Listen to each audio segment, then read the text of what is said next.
اردو میں کی دنیا میں آپ سب کو خوش آمدید۔ میرا آپ سب کو سلام۔ کیا پاکستان واقعی ہی بحران کا شکار ہے؟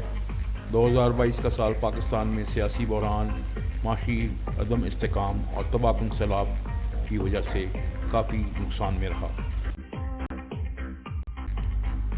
پاکستان ایک قدرت کا بے مثال تحفہ ہے۔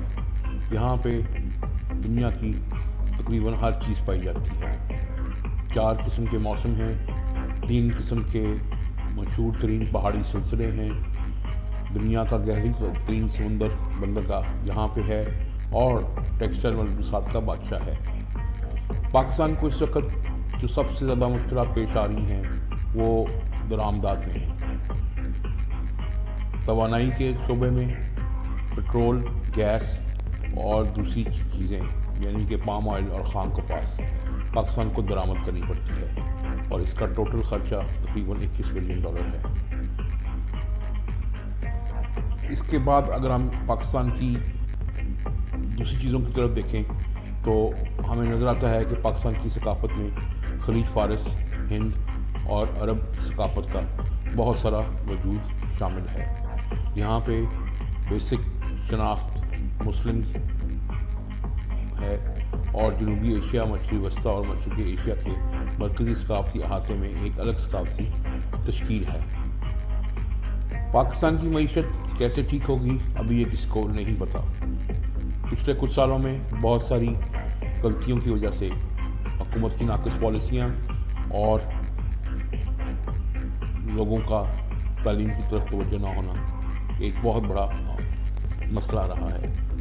پاکستان بھی بہت زیادہ درآمدات کو منحصر کر رہا ہے اور توانائی کے حوالے سے اسے عالمی سطح پر تیل اور گیس کی قیمتوں میں اضافے کا خطرہ لاحق رہتا ہے۔ پاکستان کی میکرو اکنامکس کچھ اچھی چیزیں نظر آ رہی ہیں۔ موجودہ حکومت نے کام کرنا شروع کیا ہے لیکن اس مالی سال میں یہ چیزیں مکمل نہیں ہوں گی اور ابھی کچھ عرصہ اس میں درکار ہے۔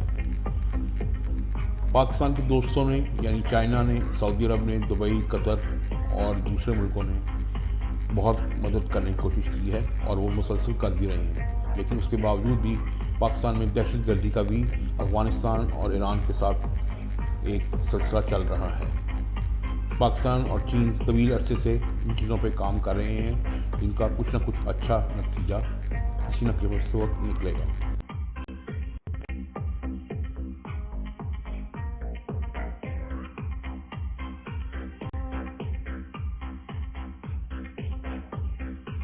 اس کے علاوہ پاکستان کو کرپشن میں بھی اپنے آپ کو بہتر کرنا ہے کیونکہ کرپشن کے انڈیکس میں پاکستان کا سکور بہت ہی برا ہے۔ بہرحال ہمیں امید کرتے ہیں کہ کچھ سالوں میں 2030 تک پاکستان کافی بہتری کی طرف گامزن انشاءاللہ ہو جائے گا۔